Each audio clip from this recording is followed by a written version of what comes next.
can't believe it myself. Suddenly I'm up on top of the world. It should have been somebody else. Believe it or not, I'm walking on air. I never thought I could feel so free. Flying away on a wing and a prayer. Who could it be? Believe it or not, it's just me. Who are these unholy savages who hunt out their victims by sound alone? Why, it's the fucking Blind Dead, that's who. Mr. Magoo's favorite zombie series. The Blind Dead series started in 1971 by Armando de Osorio. The first two flicks have developed a huge cult following over the years, and it's easy to see why. Tombs of the Blind Dead is dark, atmospheric, contains some creepy imagery, and it's got horses in it. Any movie that somehow involves the Legend of the Templar Knights and a love triangle involving a college lesbian love affair, well, it certainly has something going for it. The film was followed in 1973 by Return of the Evil Dead to similar acclaim, depending on which version you watch. But I'm not here to talk about any of those films, am I? No, of course not, because anything to make my day less shitty has currently been outlawed by the state. I'm here to talk about the third film in the series, Horror of the Zombies, the Superman 3 of the Blind Dead series, if you will. Horror of the Zombies is what my version is called, but collectively, the 4 Blind Dead movies have about 73 alternate titles. There's an alternate title for Return that's called Mark of the Devil 5. And if you think that's funny, there's an alternate title for Tombs that's called Return from Planet Ape. Well, let's just hope Tim Burton doesn't remake it. Horror of the Zombies is most widely known as the Ghost Galleon, as that is the title that it goes by in the Blind Dead box set. In some circles, it's also called Ship of Zombies. I have had it with these motherfucking zombies!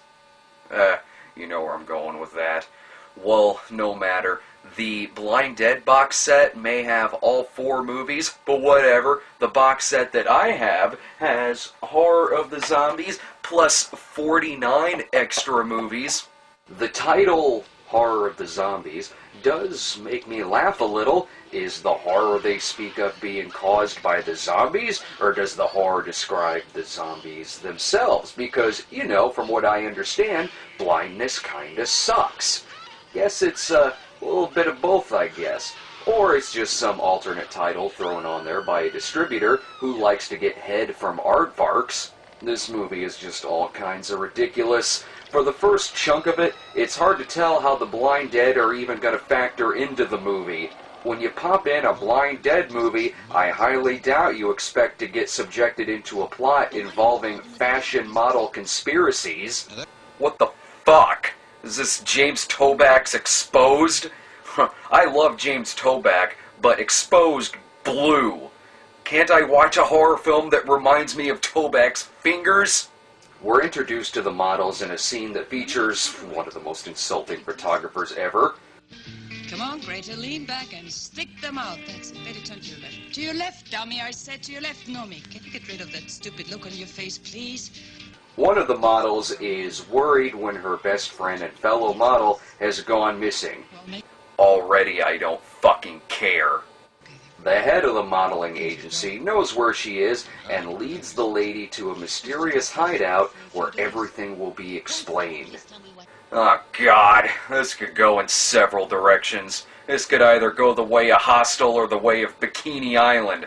Well, here's your fucking answer. The models are being used as a publicity stunt that involves the launch of a new boat.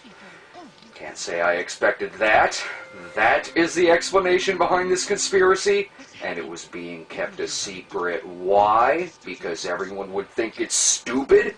Nevertheless, the plan backfires. The models become lost at sea, end up on the ghost ship Galleon.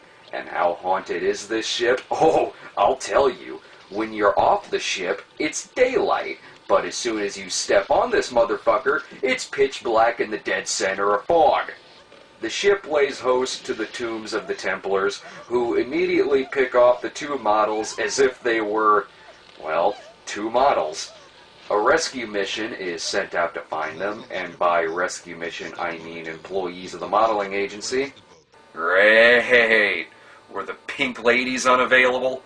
The crew finds the ghost ship where the Templars rise once more to slowly, very slowly, do away with the stowaways. The victims can't jump overboard because they believe they are stuck in another dimension, and can you blame them when everything can turn from nighttime to daylight in a single cut? You're not in another dimension, you're just in a shitty editor's basement. I don't know what they were thinking here. I think they just wanted to take the Templars and put them out of their element by placing them on a ship. Because years later, that worked out so great for Jason Voorhees. But aside from that, the movie looks like shit. Seriously, James Coco literally wiped his ass with this film, and we're looking at the result. It's hard to tell who is talking half the time, because I've never really seen this in a movie before, but the actors have a hard time moving their lips when they talk. Just get out. Well, if only money were any help. There are your industries, your colossal accounts, and your big yachts. I told you to get out. See what I mean? They're fucking talking like this. This gives new meaning to the term lazy performance. The zombies look pretty good here, but the Blind Dead always look pretty good in these. I love the skeletal hands, the hoods, and how some of their faces look like schnauzers. Hey, hey, hey, hey, hey! Breaking the fourth wall there, buddy. Easy, easy, hands off the camera. Some of the other effects, though, not so much. Look at this scene where they're dumping the tombs overboard.